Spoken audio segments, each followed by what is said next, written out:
in Pakistan in the 1960s was the government would declare one day to be the beginning of the month, and the ulama would challenge the government and say, no, you're wrong.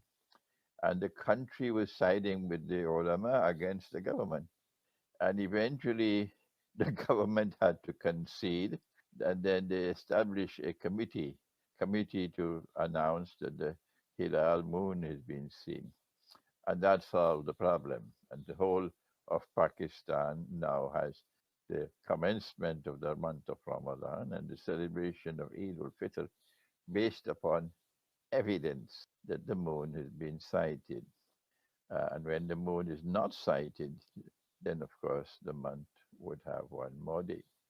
Now the question that is coming is, why can't we all fast on the same day? Would it not be a manifestation of unity in the ranks of our Muslims? Does it make sense to you, Sheikh, that we should all fast on the same day? And if we all fast on the same day, then we can celebrate Eid al-Fitr on the same day. Sheikh, what is your response? And now, here is my response.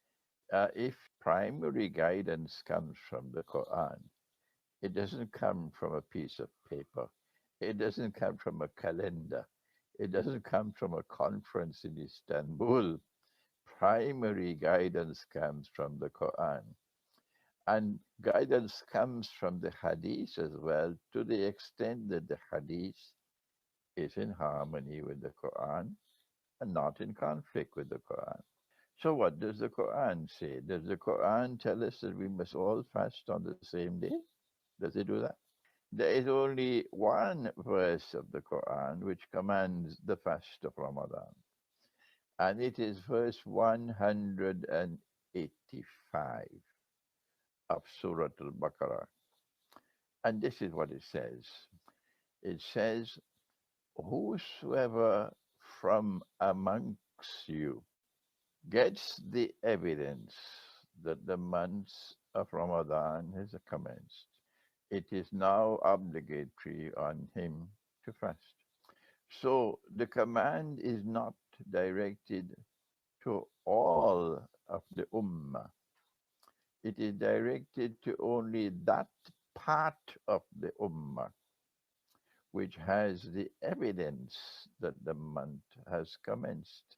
And the other part which does not as yet have the evidence that the month has commenced cannot begin the fast.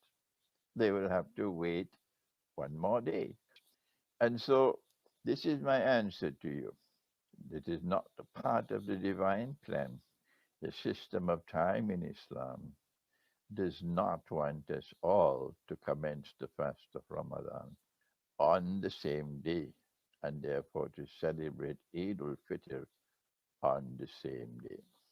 And those who are struggling and struggling in a misguided struggle, that we all must commence the fast on the same day, and all must celebrate Eid al-Fitr on the same day. My warning to you is you are abandoning the Quran. Go back to the Quran and study the Quran. The second thing I want to say is that when Allah speaks about evidence, those who have the evidence that the month has come, Ramadan, it is obligatory to fast. The question is, what is evidence? And the answer has to be, what was evidence in the Sunnah? Do you mind if I say that? What was the evidence for the Prophet ﷺ? What was evidence for the early Muslim, the Aslaf? Was it an aeroplane flying in the sky? Or was it a high-powered telescope or microscope? What was it? What was evidence? Was it a chart based on scientific calculation? What was the Sunnah? Are you listening to me? The Sunnah was that Allah, who required of us evidence, Allah gave us the tools, the apparatus with which to collect the evidence, to seek the evidence. And the tools or the apparatus were the human eyes. Yes, one of the greatest of Allah's inventions is, sorry, creation, is human sight. Yes, human sight. And so the Prophet sallallahu ta'ala alayhi wasallam would himself look up in the sky. That was the sunnah. And all his companions would look up in the sky. That was the sunnah. And they would, of course, look at the sky at the time when the sun was setting. They looked at the sunset, and the sun used to set at that time in the west, and it is still setting in the west up to this day.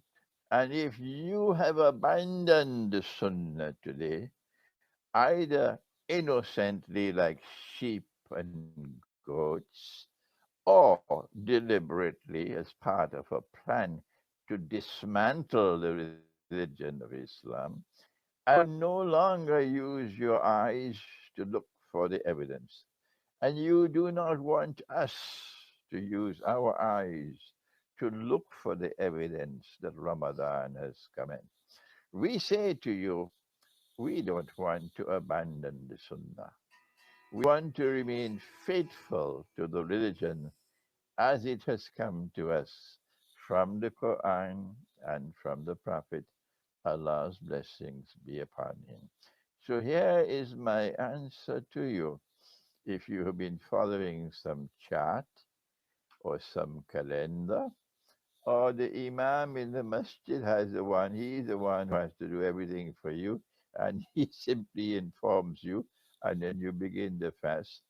The answer to you, the warning for you, is you better be careful and look in the sky and ensure if you do not see the moon, if you do not have the evidence, that someone else has the evidence, and it is evidence which is acceptable according to the law of evidence.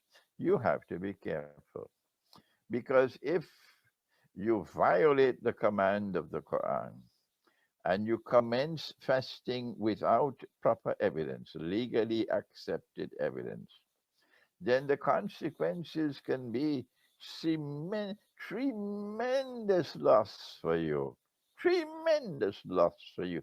You would be surprised on Judgment Day to learn of all the loss you suffered because you did not commence the fast of Ramadan in accordance with the law. The Malhama is the great war. The Christians and the Jews call it Armageddon.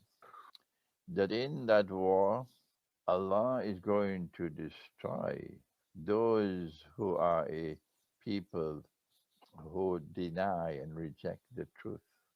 He's referring to a, a, a human beings who are evil and to jinn who are evil.